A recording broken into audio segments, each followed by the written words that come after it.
Então vamos lá? Bom, nessa altura da sua vida, você já deve ter ouvido falar sobre fundos imobiliários. A verdade é que muita gente comenta sobre isso aqui na internet. Mas eu vejo muita gente ensinando sobre os fundos imobiliários de maneira errada, porque eles costumam dizer que é um excelente investimento para iniciantes. E na prática, o fundo imobiliário seria o pior investimento para iniciantes de modo geral. Primeira coisa, eu vou tentar explicar o porquê que os fundos imobiliários são tão elogiados e tão ensinados na internet, daí eu vou tentar ir explicando para vocês e aterrissar. Não é que eles são maus investimentos, tá? É muito bom. Só que a gente precisa entender para quem e em que situação da vida. Então a primeira coisa é que o fundo imobiliário é o investimento mais entendível do mercado financeiro para iniciantes. Entendível ele é. De fato, ele é o mais simples de explicar. Porque antes da aposentadoria existir no Brasil, a aposentadoria verdadeira era assim, uma pessoa trabalhava ao longo da vida, ela ia tentando fazer um investimento num lote, daí ela construía um barracão, 2 barracões ali, que são ou kitnets hoje em dia que chama, né? Porque não pode mais chamar de barracão. Você construía aquilo ali e aquilo virava a aposentadoria dos idosos. Né? Meu avô mesmo, ele foi pedreiro durante muito tempo, ele construiu vários barracões ali ao longo da vida dele e alugou isso aí e garantiu a aposentadoria dele e da minha avó, porque a aposentadoria era muito pequena, né? Eles conseguiram se aposentar, mas muito pequeno e isso servia como complemento, até hoje serve como uma parte do complemento para minha avó. Depois de um tempo ela descuidou um pouco desse negócio, não era uma estrutura interessante, então hoje em dia aluga muito baratinho, né? 500, 600 reais, porque não tem uma puta infraestrutura naquilo ali, é um lugar realmente para pessoas que não têm dinheiro para pagar um lugar melhor. E como Goiânia recebe muito imigrantes, ela vive numa cidade vizinha daqui, Senador Canedo, que é uma cidade também que acaba recebendo esse pessoal que não consegue pagar lugar em Goiânia. O pessoal muda para essa cidade, ela fez isso durante a vida dela. Então, quando você vai explicar então fundos imobiliários para qualquer pessoa, é o exercício mais simples, né? Passou de 20 anos, todo mundo entende. Olha, você tem aqui um grande conglomerado, né, de pessoas que se juntaram, elas colocaram dinheiro naquilo ali, cada um deu 100 mil, por exemplo, 10 mil, tarará, soma-se aquilo tudo, forma um capital de 100 milhões, 200 milhões, compra um prédio inteiro, aluga todos os apartamentos daquele prédio, né, ou as lajes corporativas, escritórios, etc. E com o rendimento daquilo paga a equipe que gerencia isso e transfere o aluguel excedente, né, para as pessoas que são donas daquele imóvel. Por que é mais seguro, no caso, um fundo imobiliário, por exemplo, do que comprar um imóvel com o meu dinheiro, né? Se eu tenho 200, 300 mil. Porque se aquele um imóvel desalugar, você fica sem renda nenhuma. Os fundos imobiliários foram construídos, então, pensando em pulverizar o risco. Cada um é dono de um apartamento, só que misturado nas cotas. Então, é como se fosse um clube fechado de investimento, onde essas pessoas ali vão dividir tanto o lucro quanto o prejuízo. Na prática, funciona, porque se um apartamento só fica desalugado, 10% de toda uma torre fica desalugada, se você tivesse só uma unidade daquela, você ficaria tendo que baixar o aluguel demais e tal, você ficaria com uma dificuldade e você teria que administrar pessoalmente também, né? Então você teria que ir numa imobiliária, etc. Os fundos imobiliários, então, foram criados com essa lógica e, cara, foi um sucesso no Brasil, né? Eles existem há menos de 2 décadas, mas no tempo que eles existem, eles conseguiram comprar avenidas inteiras. Quando você olha para Faria Lima, boa parte está estruturada dentro de um fundo imobiliário, seja um fundo fechado, seja um fundo aberto. E, além de tudo, ele permite um investimento em cotas muito mais baratas. Quando a gente vai olhar, por exemplo, para você comprar um prédio, para você comprar alguma coisa, você teria que ter aqui, né, um valor muito maior. Vamos considerar, por exemplo, eu vou focar no mais clássico que vocês vão entender melhor, né? Vamos aqui. Então eu vou digitar aqui, KNR11. Quando você vai olhar o KNR11, a cota dele custa R$147. É claro que uma cota vai gerar uma receita pequenininha, mas fica muito mais negociável e tem uma liquidez muito maior que o imóvel também. Porque quando você compra um imóvel, se você quiser vender ele, muitas vezes você tem que baixar muito o preço para conseguir vender, né? Às vezes tem que baixar 20% no preço do imóvel se ele encalhar ali. O fundo imobiliário, ele é dono dos prédios, então o valor do prédio a longo prazo vai acabar interferindo no valor da cota, daquelas propriedades que ele possui, só que ele é muito mais negociável, porque por dia tem milhões de reais em negociação. Vamos dar uma olhada aqui para vocês verem hoje, por exemplo. Vamos ver quantas pessoas têm negociando cotas do KNR11 para vocês entenderem. É claro, é um pouco mais complicado de entender, né, que um aluguel direto, mas aqui vai dar para você entender o que eu tô tentando falar aqui. Tentando voltar a historinha, porque aí vai ficar mais fácil de vocês me entenderem. Fui muito longe, né?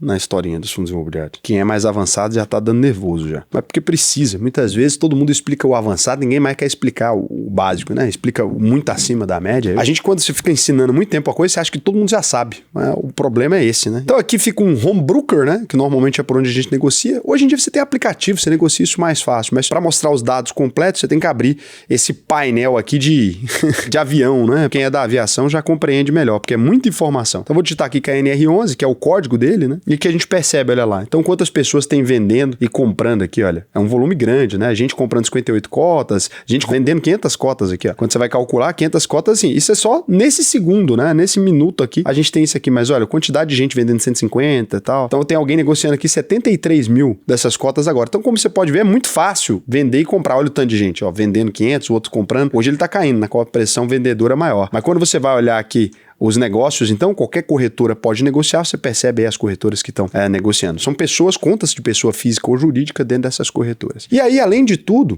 na hora de distribuir esse dividendo, o fundo imobiliário distribui de forma isenta, né? Quando você vai comparar com o aluguel, que você tem um apartamento ou um imóvel, você tem ali uma distribuição que você vai pagar por ela, né? Você vai ter que pagar o imposto de renda. Muita gente, inclusive, não paga, mas agora o cerco está fechando, porque o governo começou uma fiscalização muito mais pesada, criando o tal do CPF do imóvel, né? Isso aí começou a valer agora, unificou todos os dados de prefeitura com os dados da União. Inclusive, se você tem imóvel, fica atento, que eu fiz até um vídeo sobre isso aqui. Se você tem imóvel que está usando para alugar, fique esperto, porque esse ano aí a cobra vai fumar, viu? Vamos dar uma olhada como é que funciona os indicadores de um fundo imobiliário para você entender por que ele não funciona tão bem para investidores iniciantes. Porque até aqui você está pensando, Raul, mas é exatamente o que eu estava procurando, né? Calma. Quando você olha isso aqui, você vai comparar ali o preço pelo valor patrimonial, que é quanto de patrimônio tem dentro de cada cota. Aqui é mais complicado já. A cota está custando R$ 148,35. Se o PVP tivesse 1, significa que para cada uma cota que ele tivesse, por exemplo, você tem um apartamento de 100 mil. Se o PVP tiver igual a 1, existem 100 cotas, cada cota ali estava valendo R$1.000. Compreende? O apartamento vale 100 mil, cada cota tá valendo R$1.000, então ele estava negociado exatamente pelo valor patrimonial. Se ele tiver abaixo de 1, significa que se você tem um apartamento de 1 milhão, o apartamento de 1 milhão está sendo vendido aqui no fundo imobiliário por 910 mil. Mas por que acontece esse descasamento entre o preço da cota e o preço do patrimônio? A cota, ela é negociada na Bolsa de Valores e não necessariamente por investidores que sabem o que estão fazendo. Porque como a Bolsa de Valores é aberta, diferente no mercado de imóveis também, né? Você tem um monte de gente com dinheiro suficiente para comprar uma cota de R$148, que não necessariamente tem a compreensão acerca do que ele está comprando. Ele comprou simplesmente porque um youtuber mandou, porque alguém mandou. E eles estão dispostos a vender a qualquer valor também, porque ele não sabe muito o que vale. Quando cai, ele assusta, ele vende. Mesma coisa que filho de mãe assustada com apartamento. É um cara ali que tem um apartamento de 1 milhão. Na hora que ele vê o vizinho vender por 900 mil, ele vende o dele por 810. Não tem gente bobo. É a mesma coisa. Você tem um carro que vale 100 mil. Se você não tiver paciência, você vai levar lá na concessionária na hora de trocar, eles vão depreciar seu carro, 70 mil pra você pegar outro na troca e você pega. É a mesma coisa no mercado. Então aqui tem uma negociação que ela independe do que vale uma coisa. No mercado financeiro, se alguém está disposto a vender por R$50, vale o que vale 50. Da mesma forma que na vida. E aqui tem um monte de gente negociando e nem não sabendo o preço exato daquilo que eles estão vendendo, eles vão vendendo por qualquer valor. Então, o valor patrimonial por cota aqui, que é o VPA, né? Ele está em R$163. O valor mínimo que ele deveria estar sendo negociado aqui é R$163. Se você compra abaixo disso, você está levando um desconto naquela propriedade. E a avaliação é feita por avaliadores, anualmente, etc. Vai atualizando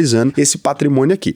Então, quando a gente está falando do fundo de tijolo, a gente está falando que a valorização é essa porque a construção real existe. Tem que tomar cuidado para não misturar isso aqui com fundo de papel, que aí não tem, né? O fundo de papel é um monte de título de renda fixa vendido como fundo imobiliário. Então precisa ficar atento que o tijolo é tijolo mesmo. Toda vez que a gente fala tijolo é porque tem paredes, né? E quando é um fundo de papel não tem parede ali. Então você tem que tomar cuidado porque aí é só papel. Aí é só especulação do mercado financeiro, dívida, né, tomada por alguém. Então aqui vamos abordar tijolo, que são os mais seguros que a gente está falando aqui. O dividend yield aqui, quanto que esse papel aqui distribuiu no ano passado de dividendo por cada cota, né? Então aqui, se a gente está falando de 8,10, imagina que é o seguinte, cada cota aqui está custando R$148,35, você vai multiplicar por esse dividend yield, né? Então você vai ali, ó, 8,10%, aqui ficou fácil, né? Eu vou ter 0,8 centavos, eu vou ter 12 centavos por cota aqui que ele está distribuindo. Ficou claro? Aí se eu invisto então 250 mil, a minha expectativa de retorno, né? Se nada mudar, ou seja, se os aluguéis continuarem sendo pagos, se tudo aquilo acontecer, esse 250 mil aqui vezes 8,10% vai me retornar por ano, né? Isso aqui é por ano, R$20.250. Então, eu peguei aqui com 200 mil e eu tive agora uma renda de 1.687, já descontada de imposto de renda.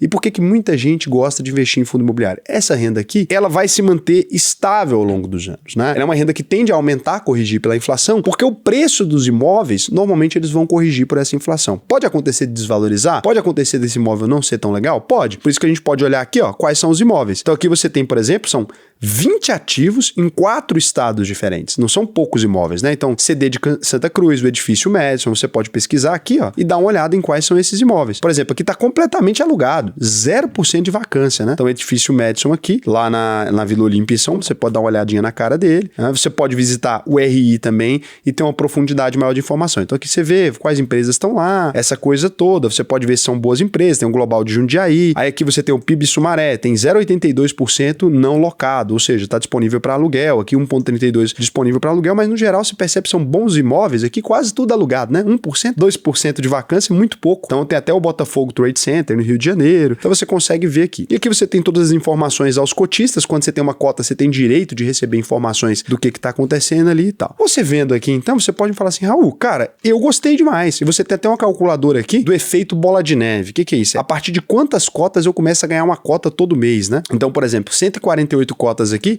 eu começo a ganhar uma cota a mais por mês sem fazer nada, só reinvestindo o dinheiro. Esse efeito aqui é muito desejado porque isso está crescendo o seu patrimônio ali. Vamos supor, planeje sua jornada até efeito bola de neve. Eu vou começar aqui agora com 50 cotas só e vou investir R$500 por mês. Eu vou demorar 2 anos para começar a ter esse efeito de que uma cota gera uma cota nova. Na verdade, está gerando R$148 de receita por mês, o que significaria uma cota nova aqui. Muita gente gosta dessa conta. Básico, né? Quando você olha isso aqui, a maior parte de vocês vai me dizer, cara, é exatamente o que eu estava procurando, né? Você vai focar ali na seleção dos bons fundos imobiliários, etc. Raul, era isso aqui que eu queria, cara. Então, para mim, eu não estou entendendo por que esse vídeo está dizendo que não é para iniciante, sendo que ficou claro para mim o quanto o investimento é legal, ficou claro para mim quanto que eu vou ter de receita, ficou claro tudo e ficou claro os riscos. Olha, é uma coisa que você explica em 15 minutos. É incrível o fundo imobiliário, a facilidade que é de explicar, porque todo mundo conhece o investimento imóvel. Agora, qual que é o problema? O iniciante, normalmente, quando ele vai começar a investir, ele tem um grande patrimônio ou não tem um patrimônio? Para o iniciante que tem patrimônio, fundo imobiliário é ótimo, né? Pode dividir numa carteira, não vai investir em um só, faz uma carteira com 10, 7 fundos imobiliários ali, divide esse R$1 milhão,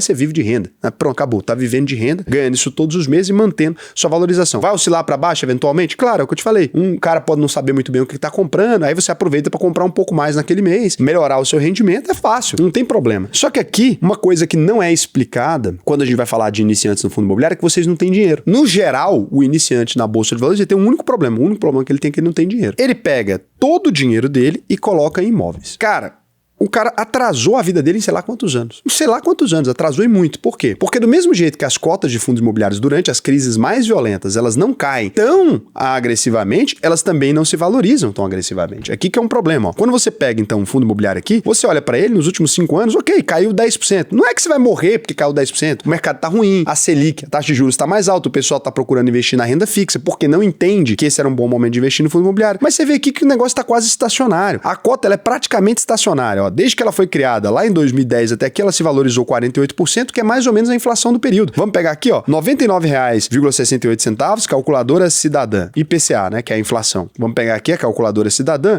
e vamos voltar lá nesse ano que tá falando ali, vou pegar o IPCA mesmo, IPCA do IBGE, pode ser. IPCA do IBGE é o novo aqui. Vamos pegar mais ou menos a data inicial. Então, dezembro de 2010, a gente vai pegar aqui, vou voltar aqui para dezembro de 2010, a gente volta aqui. É ruim esse sisteminha da Receita, né, mas é o que melhor que a gente tem, sabia? E vamos considerar até por agora, né? Vamos considerar aí até o 1º de setembro. E a gente vai corrigir esse 99,68, né? 99,68 aqui a gente vai fazer a correção do valor. Não tem o índice disponível para agora. Preciso voltar porque não é divulgado em todos os meses. Vamos ver se em julho tem ele aqui que eu não... Pronto.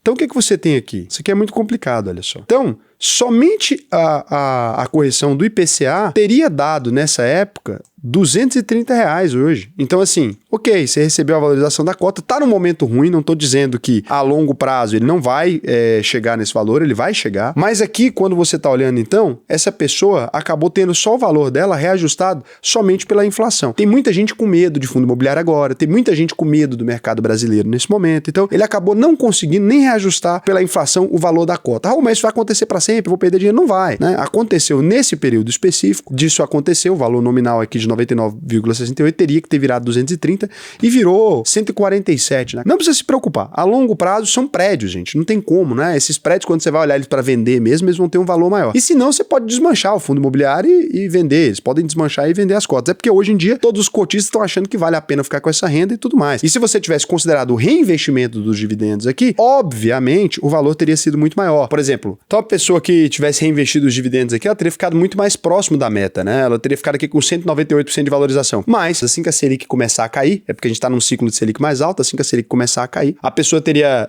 perdido aí um dinheiro, mas assim que a Selic começar a cair, né? Cada corte na taxa de juros básica do Brasil, que hoje está fazendo você ganhar lá no CDB 15%, na taxa Selic 15%, quando ela começa a cair, as pessoas que correram para renda fixa, elas buscam comprar essas cotas, e o KNRI já chegou a valer 1,20 vezes, 1,30 vezes até o valor do patrimônio, né? Então, por exemplo, ele ainda teria um pedaço aqui, ele está em 0,90, ele ainda teria um pedaço aqui de valorização bem grande, pode considerar aí uma vez e 4, uma vez e alguma coisa, né? O patrimônio dele, que é quanto que é o VPA dele ali, que a gente olhou, vamos aqui fazer essa conta, né?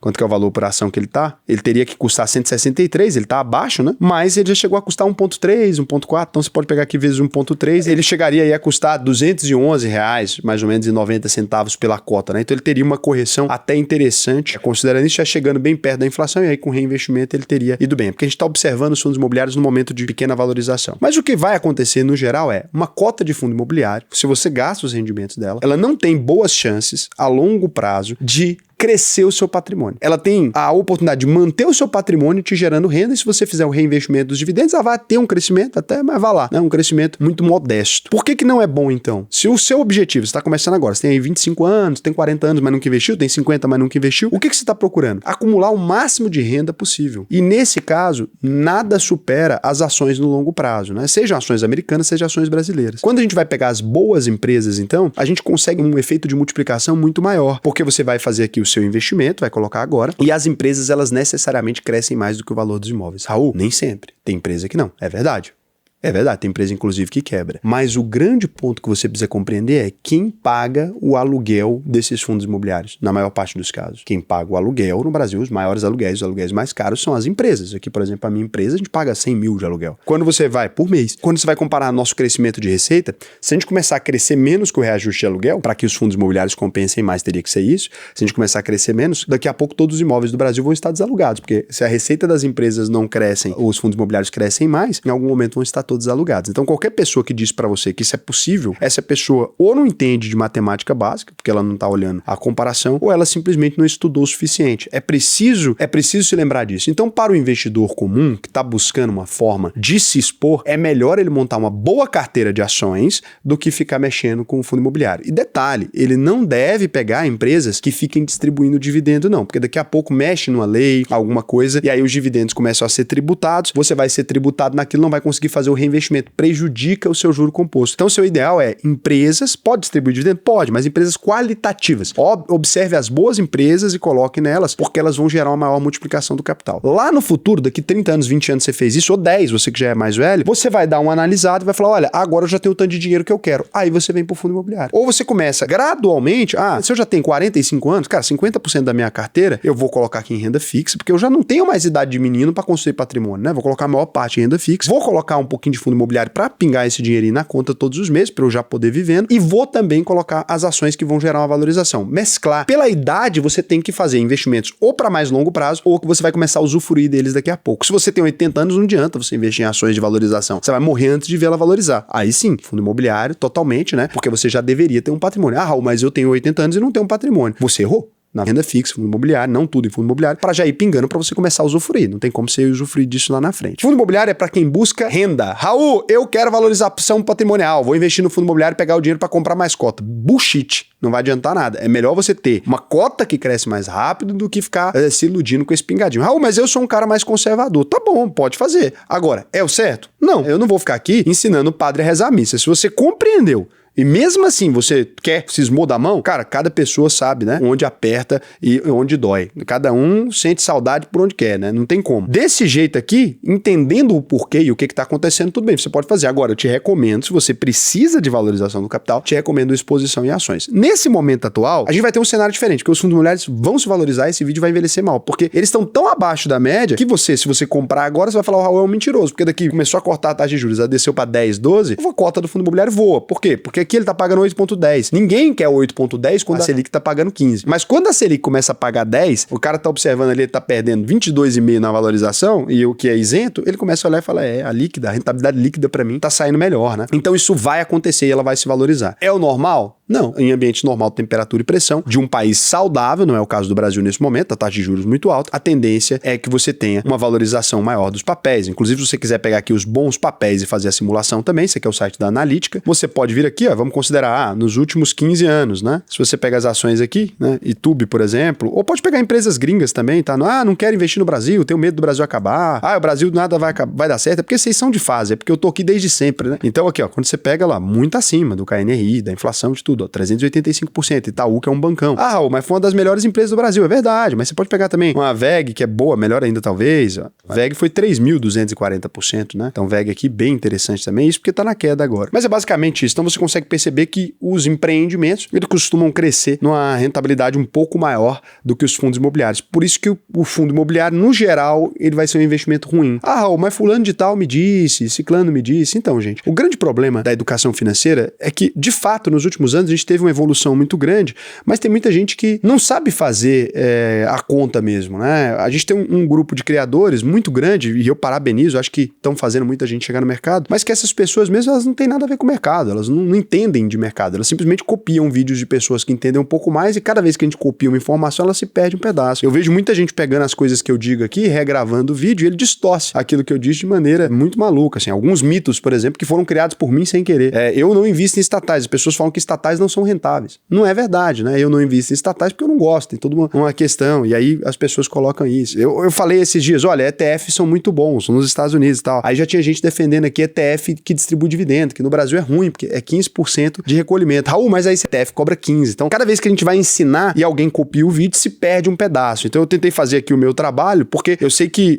eu falei muito bem de fundos imobiliários ao longo da vida, mas eles foram distorcidos as coisas que eu falei, né? Eu falei de fundos imobiliários com foco específico, para pessoas específicas. Se você quiser aprender a investir de verdade, o importante é construir uma boa base. Por isso que eu falo para vocês, não adianta só pegar videozinho solto e sair comprando cota. Você precisa estudar. E hoje em dia as pessoas têm vergonha de estudar, né? Parece que estudar virou uma coisa feia. Se você não tem vergonha de estudar e quiser aprender a investir de verdade, entra aí em alvp.com.br, clica no botão Faça Análise de Perfil, você vai preencher esse questionário. Obviamente, é um treinamento pago, é uma escola de investimentos, a maior escola de investimentos do Brasil hoje. Ela tem um compromisso de devolver 100% do seu valor que investido no treinamento, se você não aprender a investir. Então é aqui, garantia de 100%. Isso aqui está no ar há mais de 6 anos, não é instituição que começou ontem, não é uma coisa, um cursinho aleatório. A UVP é uma instituição, emite certificado, a gente é focado, né, em ensinar, tem livro didático dentro da plataforma, então a gente é focado em ensinar da maneira correta. A gente tem nossa própria plataforma de investimentos, eu também sou o CEO de uma plataforma de investimentos, sou o proprietário também da maior consultoria de investimentos do ranking BTG Pactual, que é o maior banco de investimentos da América Latina, com 2 trilhões em carteira.